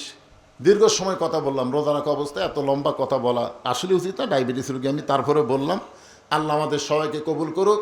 আমাদের না পারা যাবে না, ভিতর থেকে শুকে গেছে, এটা চাওয়া যাবে না। শোনেন আমি কথাটা বলি, যাবে না তো, কারণ জোর করলে হবে না। তাহলে আমাকে বলা হচ্ছে, শোনেন আমাকে খালি বলতে যেহেতু দোয়া করে দিবেন, দোয়া করে দিবেন, দোয়া। অনেক মাহফিলে মানুষ চাচ্ছে একটু দোয়া করে দিন। আমি তাও এত দীর্ঘ সময় খালি প্রবাসী বান্দারা যারা দেশে বিদেশ থেকে আমার ওয়াজ শোনে তাদের চাহিদার কারণে এই দাওয়াতটা আমি নেইনি। এই দাওয়াতটা আমি নেইনি, আমার সাথে আর একটা মোবাইলও যোগাযোগ করেনি। আমি দাওয়াত নেই, আসর থেকে ইফতার, আসর থেকে ইফতার। কিন্তু এরা ইফতার দিবি না মানুষও, এই জন্য আগে ভাগে কাম শেষ করবি। এই দাওয়াতটা আমি নেইনি, লিখে আমার মাদ্রাসার মহতামিম। কথাটা বুঝলেন না? কারণ রোজার মাসে এই যে ইফতারের আগে কিছু ওয়াজ করে ছেড়ে দেবে, এটা একটা সিটারির মতন মনে হয়, তাই হয় না? যে ভাই এই এতগুলো রোজাদার আসলো, তাদের সামনে আমি কিছু না দিয়ে বললে 2টা করে খুরমা খেজুর একটু সামান্য ইফতারি দিলে, ইফতারি কিন্তু আলাদা একটা বিশাল সওয়াব আছে। জোরে কোন কথা ঠিক কিনা? কারণ টাকার দিকে দেখলে হবে না, তো বিশাল একটা সওয়াব আছে। তো আল্লাহর হুকুম পবিত্র রোজা পালন করার তৌফিক দান করেছেন, এবং আজকের এই দিনের বেলা কোরআনের মাহফিল আমাদেরকে কবুল করেছেন। খুশি না বেজার? তাহলে জবান খুলে সমস্বরে সকলে বলবো রব্বানা লাকাল হামদ হামদান কাসীরান তাইয়িবান মুবারাকান ফীহি। আমরা আল্লাহর প্রশংসা এই কারণে বেশি বেশি করব যে আল্লাহ আমাদেরকে গোটা বিশ্ববাসীর ভিতরে মুসলমান হিসাবে কবুল করেছেন। গোটা বিশ্বে বহু জাতের মানুষ বসবাস করে। বিশেষ করে আমরা সাধারণত জানি হিন্দু, বৌদ্ধ, খ্রিস্টান, ইহুদি, এভাবে কিছু জাতের নাম আমরা জানি। কিন্তু এছাড়া অন্য হাজার হাজার জাতি আছে, কিন্তু আল্লাহ তাআলা কোনো জাতিকেই পছন্দ করেন না, শুধুমাত্র একমাত্র যারা মুসলমান। আল্লাহ কোরআনে ডাইরেক্ট বলে দিয়েছেন, অমাইয়াবতাগি গয়রাল ইসলামা দীনান ফালাই ইউকবালা মিনহু। ইসলাম ছাড়া অন্য কোনো জীবন ব্যবস্থা ধর্ম কেউ যদি গ্রহণ করে, আল্লাহ বলেছেন সেইটা কখনোই কবুল করা হবে না। এই আয়াতের দ্বারা বুঝতে পারলাম আল্লাহর কাছে একমাত্র পছন্দনীয় জীবন ব্যবস্থার নাম হলো ইসলাম, আর সেই ইসলামের ভিতরে জন্ম নেওয়া আমরা হলাম মুসলমান। আল্লাহ আমাদেরকে পছন্দ করি তো মুসলমানের ঘরে কবুল করেছেন, খুশি না বেজার? সর্বসাকুল্যে জগৎ হলো তিনটা, খুব খেয়াল করবেন। একটা হলো যে জগতে আমরা ছিলাম কিন্তু আমাদের মনে নাই, বিশ্বাস আছে, এই জগতের নাম হলো রুহের জগৎ, যাকে বলা হয় আলমে আরওয়াহ।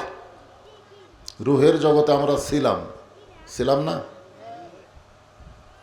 মনে আছে? মনে নাই কিন্তু বিশ্বাস, আলহামদুলিল্লাহ। বিশ্বাস থাকলেই যথেষ্ট, মনে থাকার কোনো গুরুত্ব নেই। আমরা যে মায়ের পেটে ছিলাম এটা কি আমাদের মনে আছে? কিন্তু ছিলাম তো। বিশ্বাস না, বিশ্বাস হয় না? হয়তো আমাদের অনেক কিছুই মনে থাকে না, কিন্তু তারপরেও বিশ্বাস করতে হবে।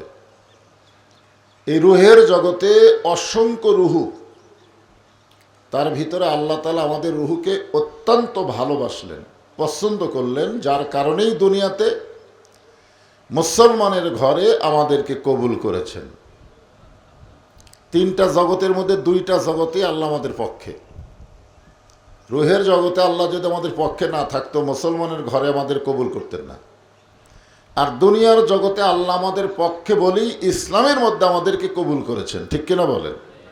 আর একটা জগৎ আমাদের সামনে, যাকে আমরা বলি পরকালীন জগৎ, আমাদের সকলের সামনে আছে না নাই? পরকালীন জগৎ বিশ্বাস করি তো রোজা আছেন নাকি মনে করেন?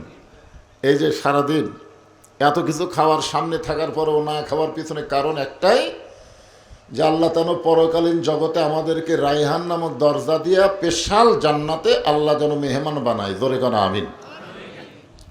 আল্লাহ রোজাদারের জন্য বহু কথা বলেছেন, তো তার ভিতরে একটা কথা হলো রায়হান নামক একটা দরজা, স্পেশাল দরজা, যে দরজায় স্বয়ং আল্লাহ তাআলা রোজাদারকে শুভেচ্ছা জানায়া জান্নাতে দেখা দেবেন। জোরে কোন সুবহানাল্লাহ। এটা কিসের? পরকালের বিশ্বাসের উপরই, ঠিক কিনা বলেন? হ্যাঁ। তো তাহলে জগৎ কয়টা একটু হিসাব করা লাগবে। তিনটা জগৎ। একটা জগৎ অতীত হয়ে গেছে, একটা জগৎ আমরা বর্তমানে আছি, আর একটা জগৎ আমাদের ভবিষ্যতে, ঠিক কিনা বলেন? আমরা কাল হিসাবেও জানি অতীতকাল, বর্তমানকাল, ভবিষ্যৎকাল। অনেক মানুষ অতীতকালের কথা মনে রাখে না, অতীতের কথা মনে রাখে না, ভবিষ্যতেও চিন্তা করে না। এরকম কিছু মানুষ আছে না নাই? হ্যাঁ। তো যাই হোক, অতীতের কথা মনে ঠিক মতো না থাকলেও ভবিষ্যতের চিন্তা আমাদের করা দরকার। ভবিষ্যতে আমাদের কি হবে একটা চিন্তা আছে? আপনাদের মাথার মধ্যে আছে? তো এই ভবিষ্যৎকে সামনে নিয়েই বর্তমান বাংলাদেশ এবং বর্তমান দুনিয়াকে প্রাধান্য দিয়ে রাসূল বলেছেন, আর দুনিয়াও মাজরাতুল আখিরাত। দুনিয়া হচ্ছে আখিরাতের আবাদযোগ্য একটা জায়গা। এখানে যে যেমন আবাদ করবে তার ফল, রেজাল্ট আল্লাহ তাকে তেমনই আখিরাতে দিবে। তো আমরা এই দুনিয়াতে যে আল্লাহর আবাদ করব কি দিয়ে? আবাদের তো নিয়ম আছে। এই যে আপনার ধান লাগাচ্ছেন, একটা নিয়ম আছে না নাই? নিয়ম আছে। হ্যাঁ। দুনিয়াতে কি দিয়ে আবাদ করব, সে আবাদের উপাদান কি, বিষয় কি, সাবজেক্ট কি, সবগুলো আল্লাহ একটা কিতাবের মধ্যে দিয়েছেন। এই যে আমার সামনে যে কিতাব, এই কিতাবকে লক্ষ্য করে আল্লাহ বলেছেন, অনুনাজ্জিলু মিনাল কোরআনি মা হুয়া শিফাউ ওয়া রাহমাতুল লিল মুমিনিন। এখানে কিন্তু আলামিন বলেন নাই, আল্লাহ বলেছেন মুমিনিন, শুধুমাত্র মুমিনদের জন্যে। পাইকারি হারে সকলের জন্য না, শুধুমাত্র মুমিনদের জন্য আল্লাহ তাআলা এই কোরআনকে নাজিল করেছেন রোগ মুক্তি এবং রহমত স্বরূপ। জোরে কোন সুবহানাল্লাহ। যার একটা স্লোগান আছে, সব সমস্যার সমাধান দিতে পারে আল কোরআন। কিছুদিন আগে আমাদের স্বরাষ্ট্র উপদেষ্টা একটা কথা বলেছিলেন যে প্রকাশ্যে রমজান মাসে ধূমপান করা, প্রকাশ্যে ধূমপান করা এটা একটা অন্যায়। এই কথা বলার সাথে সাথে কতগুলো মেয়ে মানুষ আবার রাস্তায় মিছিল করেছে, উপদেষ্টার পদত্যাগ চাই। ঠিক কিনা বলেন? এইরকম একটা বেহাল অবস্থার মধ্যে আমরা বসবাস করতেছি, যেখানে অন্যায়ের প্রতিবাদ সাধারণ মানুষ না, একটা উপদেষ্টা করার পরেও তার পদত্যাগ দাবি করে। এরকম একটা বেহাল অবস্থা আমাদের বাংলাদেশে। জোরে কোন কথা ঠিক কিনা? হ্যাঁ, এরকম হওয়ার পেছনে কারণ হলো যে কোরআনের আমরা তাফসির শুনবো, এই কোরআনটাকে আমরা বাস্তবে গ্রহণ না করার কারণে এরকম হচ্ছে। আল্লাহ বললেন যে আমি কোরআনকে নাজিল করেছি মুমিনদের যাবতীয় রোগের রোগ মুক্তি, শেফা স্বরূপ এবং রহমত স্বরূপ লিল মুমিনিন, মুমিনদের জন্য। আমরা একটা স্লোগান দেই যে সব সমস্যার সমাধান দিতে পারে আল কোরআন। এটা কি আপনাদের বিশ্বাস হয়? বিশ্বাস হয়? হ্যাঁ, বিশ্বাস হয়। অনেকের ধারণা এই কোরআন হলো গরিব মানুষের একটা কিতাব। অনেকে মনে করে কোরআন থেকে ফজিলত পাওয়া যায়, প্রতি অক্ষরে 10 টাকা করে নেকি, এছাড়া আবার কোরআনের কাম কি। যার কারণে বাংলাদেশে বড় বড় নেতাদের, বড় বড় দলের নেতারা পর্যন্ত বলতেছে যে ইসলামের সাথে রাজনীতির কোনো সম্পর্ক নেই, রাজনীতির মধ্যে ইসলাম নেই। এই যে একটা ভুয়া কথা বলে। আসলে বর্তমান বাংলাদেশে যে রাজনীতি চলতেছে, এই রাজনীতির মধ্যে ইসলাম নাই, কিন্তু প্রকৃত রাজনীতি হলো ইসলাম নিয়ে। জোরে কোন কথা ঠিক কিনা? কারণ আমি পবিত্র রমজান মাসে রোজাকে সামনে নিয়ে কথাবার্তা বলবো, কিন্তু আল্লাহ বলেছেন যে রমজান মাসেই আমি কোরআনকে নাজিল করেছি। বলেন সুবহানাল্লাহ। একটা রাতে আল্লাহ কোরআন নাজিল করছে, রমজান মাসেই সে রাত, নাকি কোন? ইন্না আনজালনাহু ফি লাইলাতুল কদর। এই কদর রাত, যে রাত্রে কোরআন নাজিল হওয়ার কারণে রাতের দাম কত হয়েছে? আলফে শাহর, 1000 মাসের চাইতেও বেশি। হিসাব করলে দেখা যায় 83 বছর 4 মাস। আপনার বলেন তো রমজান মাসের দাম কি জন্য হয়েছে? কোরআন নাজিলের কারণে। আর ওই রাতের দাম কি জন্য হয়েছে? কোরআন ওই রাতে আল্লাহ নাজিল করার কারণে। তাহলে কোরআন নাজিল করার কারণে যদি মাসের দাম হয়, রাতের দাম হয়, যাদের উপর আল্লাহ কোরআন নাজিল করলো তাদের দাম কি কম না বেশি? আসলে কোরআন নাজিল করছে কার জন্যে? এতে এতক্ষণ যেটা বলতেছি, মুমিনদের জন্যে। কোরআনের প্রথমে আল্লাহ বলেছেন জালিকাল কিতাবু লা রাইবা ফীহি হুদাল লিল মুত্তাকিন। এই কিতাবের মধ্যে কোনো সন্দেহ নাই, এই কিতাব পাইকারি হারে সবাইকে হেদায়েত দিবে না। এই কিতাব পাইকারি হারে সবাইকে হেদায়েত দিবে না। যদি দিত তাহলে বাংলাদেশের কিছু কিছু লোক কেন বলতেছে যে ইসলামের সাথে রাজনীতি নাই, রাজনীতির সাথে ইসলাম নাই? এ কথা কেন বলতেছে? এ কথা বলার পিছনে কারণ হলো তারা মুত্তাকি না, তারা মুত্তাকির বাহিরে। যেরকম আবু জেহেল কোরআন শরীফ শুনেছে কিন্তু কোরআনকে গ্রহণ করেনি। আবু বকর রাদিয়াল্লাহু কোরআনকে শুনেছে এবং কোরআনকে গ্রহণ করেছে। এখন বলেন তো মুত্তাকি কে, আবু জেহেল না আবু বকর? তাহলে কোরআন হেদায়েত দেবে কার জন্য? আবু বকরের জন্য না আবু জেহেলের জন্যে? তো বাংলাদেশে যারা আবু জেহেলের দল করে, এরা কোরআন থেকে হেদায়েত পাবে না, এ কথা স্বয়ং কে বলেছে? আরো জোরে বলেন।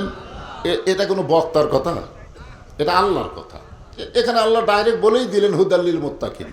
শুধুমাত্র মুত্তাকিদের জন্য এ কোরআন জীবন ব্যবস্থা, মুত্তাকিদেরকেই কোরআন হেদায়েত দেবে। তাহলে আমার সামনে পবিত্র রমজান মাসে রোজা রাখা অবস্থায় যারা বসে আছেন, আমরা সকলেই যে মুত্তাকি, এ ব্যাপারে কোনো সন্দেহ আছে?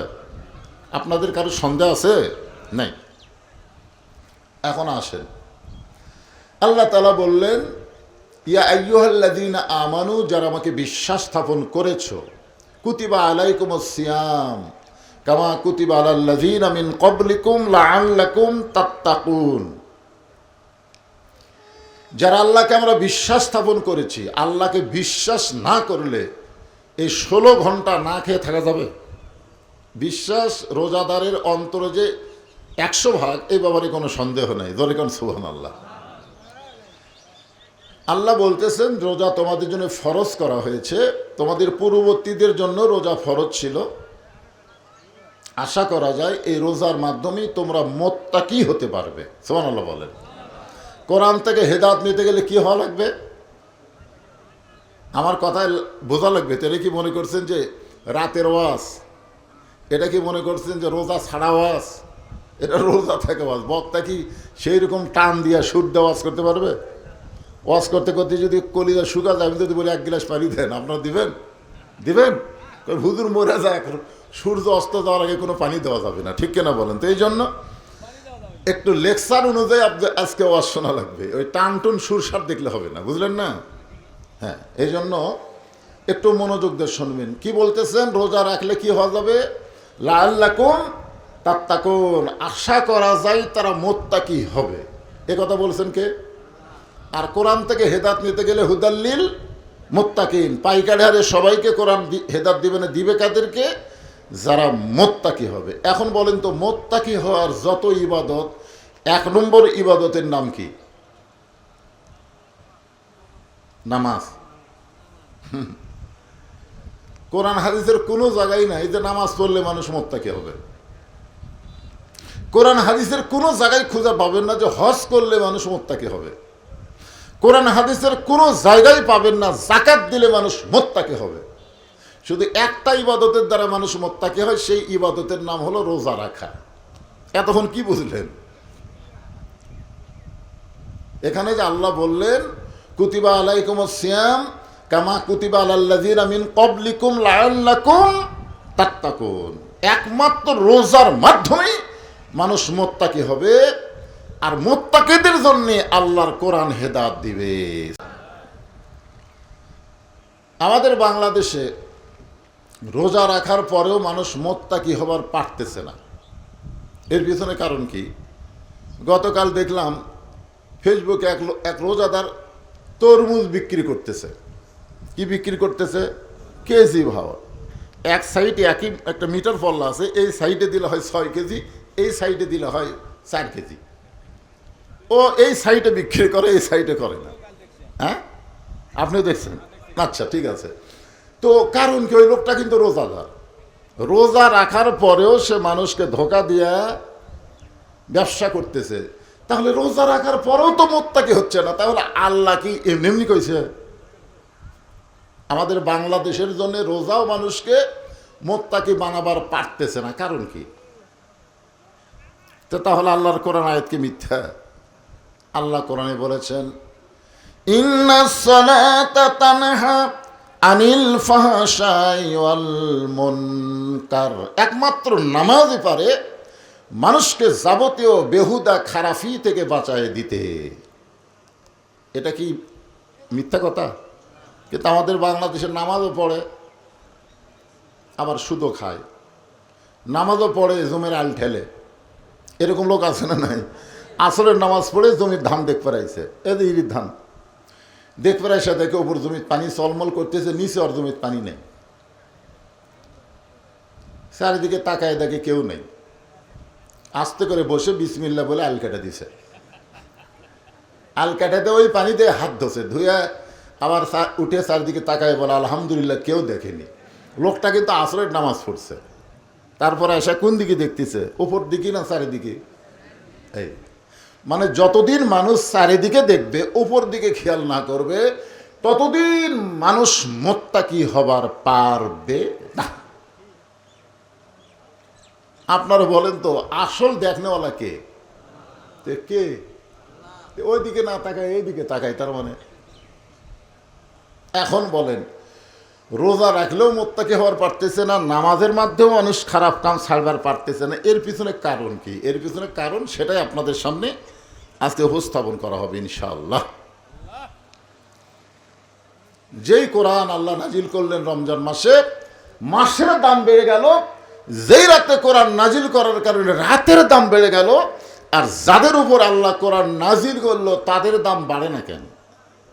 এই কোরআনের সঙ্গে একটা কাপড় লেগে থাকলে সে কাপড়ের দাম কম না বেশি?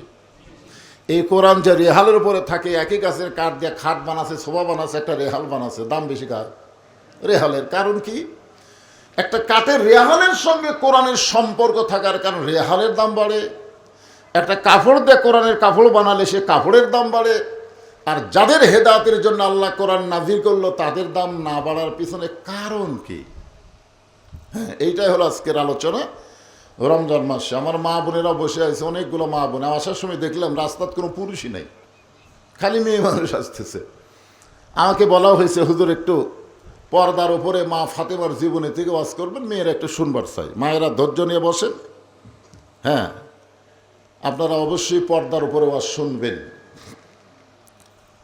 তাহলে আলোচনা এখন শুরু করা যাক, আপনারা একটু মনোযোগ দিয়ে শুনবেন।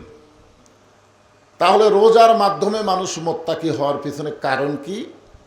এখন রোজা থাকলেও মানুষ মোত্তাকি না হওয়ার পিছনে কারণ, আমরা নামাজ পড়ি, যে জোহরের নামাজ পড়লাম, এখানে জামাতের সঙ্গে জোহর নামাজ পড়লাম না? আচ্ছা, আপনার বলেন তো নামাজ কার জন্যে? কার জন্যে? আল্লাহ কোরআনে বলেছেন, ইন্না সালাতি ওয়া নুসুকি ওয়া মাহইয়ায়া ওয়া মামাতি লিল্লাহি রাব্বিল আলামিন। আমরা নামাজ আল্লাহর জন্যই পড়ি, কিন্তু মাঝে মধ্যে এ নামাজ মানুষকে দেখানোর জন্য কিন্তু পড়ি। একটু হিসাব করে দেখেন তো, আপনার বিবেক প্রশ্ন করেন। আপনি যখন বাড়িতে নামাজ পড়েন তখন নামাজের কতক্ষণ সময় লাগে, আর আপনি যখন মসজিদে নামাজ পড়েন তখন কতক্ষণ টাইম লাগে? একটু বিবেকের আয়নায় খেয়াল করে দেখেন। বাড়িতে যখন নামাজ পড়েন তখন আপনি মনে করেন আমি তো আল্লাহর জন্যই নামাজ পড়তেছি, আল্লাহ ছাড়া তো কেউ দেখতেছে না, ঢকা ঢক মারি। কিন্তু যখন মসজিদে নামাজ পড়ি তখন আমার মন কি বলে, আল্লাহর জন্য তো নামাজ পড়তেছিস, আশেপাশে যাদের সুন্নত হয়ে গেছে তারা কিন্তু তোর দিকে তাকে আছে, যেমন তেমন রুকু সিজদা করলে চলবে না। মনের মধ্যে রিয়া আসার কারণে আল্লাহ বলেছেন, ফাওয়াইলুল লিল মুসাল্লিনাল্লাযীনা হুম আন সালাতিহিম সাহুন আল্লাযীনা হুম ইরাউন ওয়া ইয়ামনাউনাল মাউন। আপনাদের মসজিদে প্রথম তারাবিতে যে মুসল্লি হয়েছে আপনাদের এই গ্রামের মসজিদে, এখন কি সেই মুসল্লি আছে না কমে যাচ্ছে? কি আছে? কমে যাচ্ছে। কি জন্য কন্ত? যারা শুধুমাত্র মানুষকে দেখানোর জন্য নামাজ ধরছিল তাদের নামাজ আস্তে আস্তে থাকবে না। আর যারা আল্লাহর জন্য নামাজ পড়বে এরা মৃত্যুর আগ পর্যন্ত জীবন থাকা অবস্থায় এক ওয়াক্ত নামাজ ছাড়বে না। ধরে কোন কথা ঠিক কিনা? ছাড়বে? ছাড়বে না। দেখবেন জীবন যতক্ষণ আছে, যদি দাঁড়াবার না পারে বসে থাকা পড়বে, বসে থাকবার যদি না পারে তাহলে শুয়ে থাকা পড়বে, শুয়ে থাকাও যদি না পারে ইশারার দ্বারা কিন্তু তারা নামাজ পড়বেই। কারণ এরা কি মানুষকে দেখানোর জন্য করে? কার জন্যে? ধরে বলেন কার জন্যে? আল্লাহর জন্যে। ফাতেমার জীবন কাহিনী তো গোটা বলা যাবে না, জীবন কাহিনী বলবার গেলে এই একদিনের খাওয়া আছে। আমার মা বোনেরা ভালো হওয়া লাগবে, এটা আমিও জানি। কারণ আমাদের এরশাদ চাচা যাওয়ার পর থেকে এই মেয়ে মানুষের অত্যাচার, যখন কথা ঠিক না, আমাদের খালেদা জিয়া, তারপরে শেখ হাসিনা, আমাদেরও যে মরদ মানুষের পাওয়ার আছে আমরা কিন্তু এত বছর বুঝবারই পারিনি। জোরে কোন ঠিক কিনা? এবার ডক্টর ইউনূস আসার পরে বোঝা যাচ্ছে মরদ মানুষের কিছুটা পাওয়ার আছে, ঠিক কিনা বলেন? দেখেন ভারত এত কিছু করলো, বাংলাদেশের কিছুই করতে পারলো না। পারলো? পারছে?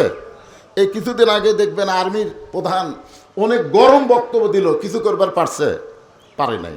ডোনাল্ড ট্রাম্প পর্যন্ত কিছু করবার পারতেছে না, কারণ বাংলাদেশের চেয়ারে একটা মরদ বসে আছে। ধরে কোন কে বসে আছে? হ্যাঁ, মরদ।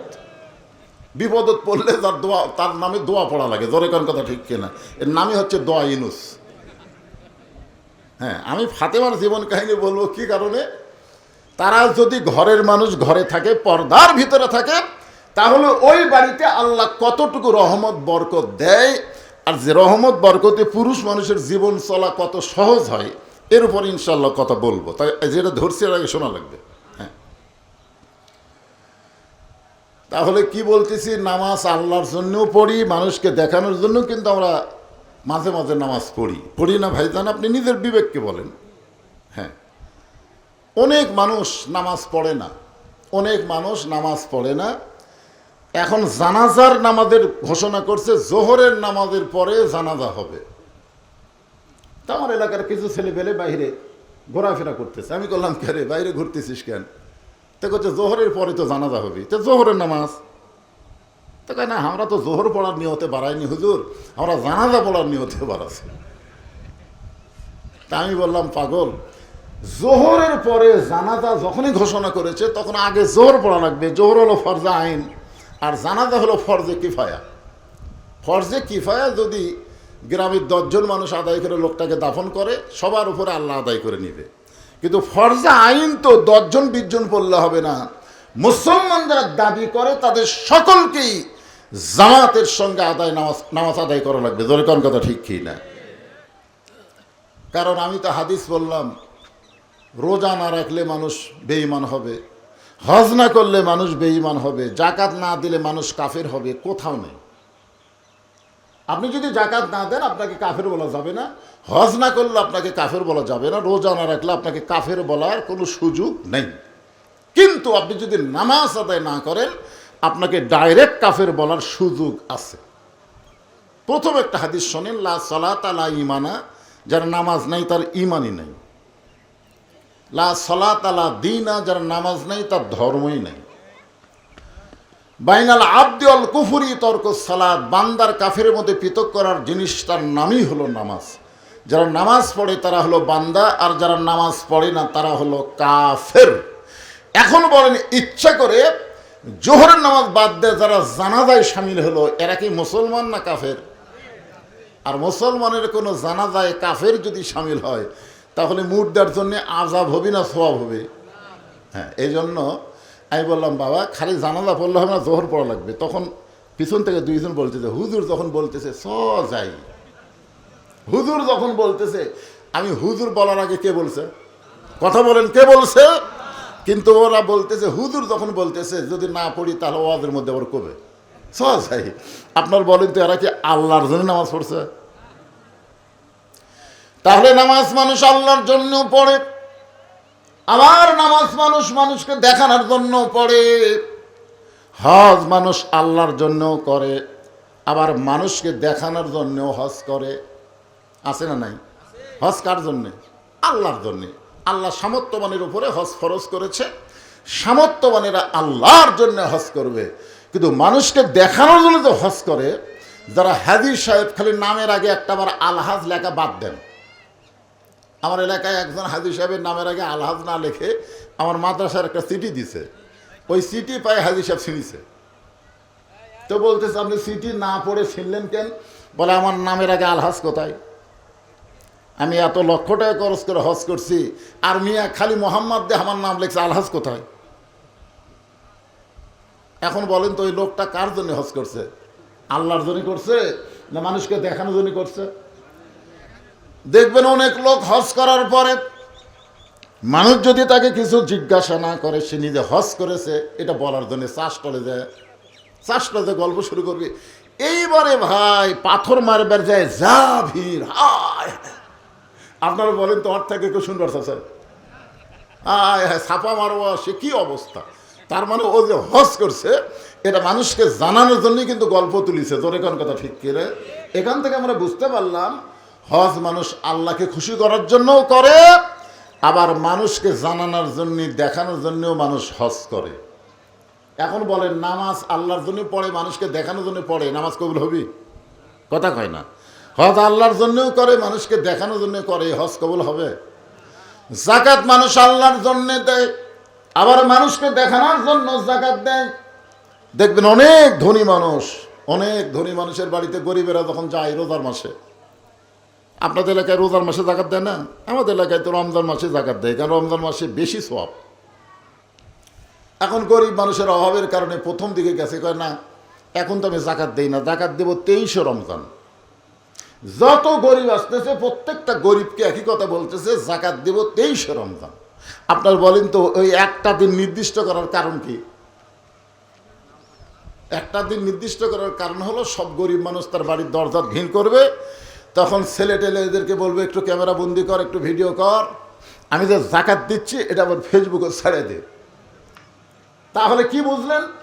জাকাত মানুষ আল্লাহর জন্যও দেয়, আবার মানুষকে দেখানোর জন্যও জাকাত দেয়। তাহলে ইবাদত গেল কয়টা? নামাজ, হজ, জাকাত। আর একটা থাকলো, সেটা হলো রোজা। ডায়াবেটিস রোগী ভিতরে শুকে যায়, যাটুকু বললাম, এখন দোয়া হবে।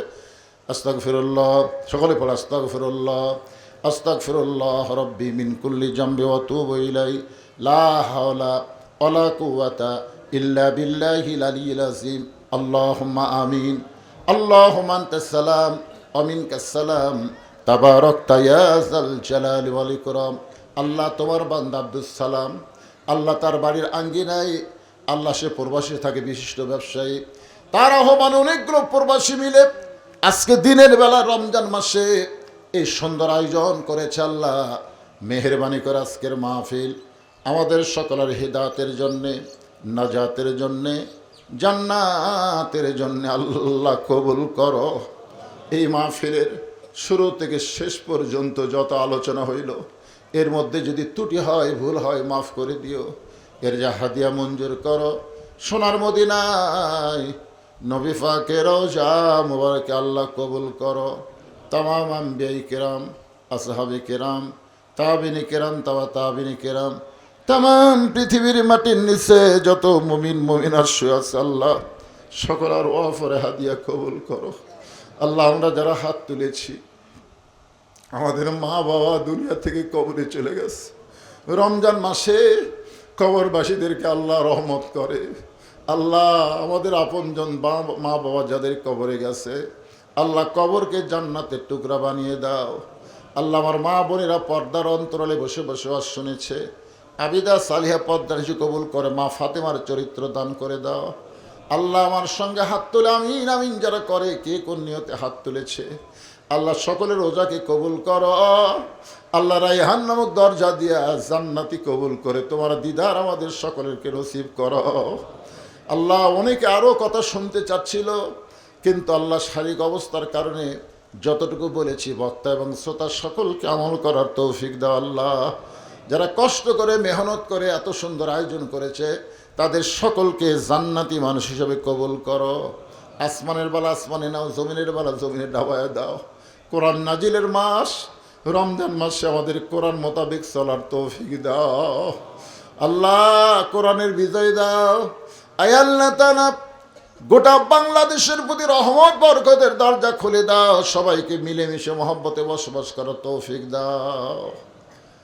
সবাই নিজের দিকে একবার তাকান, দেখেন খেয়াল করে কত মানুষের জানাজার নামাজ আমরা পড়েছি।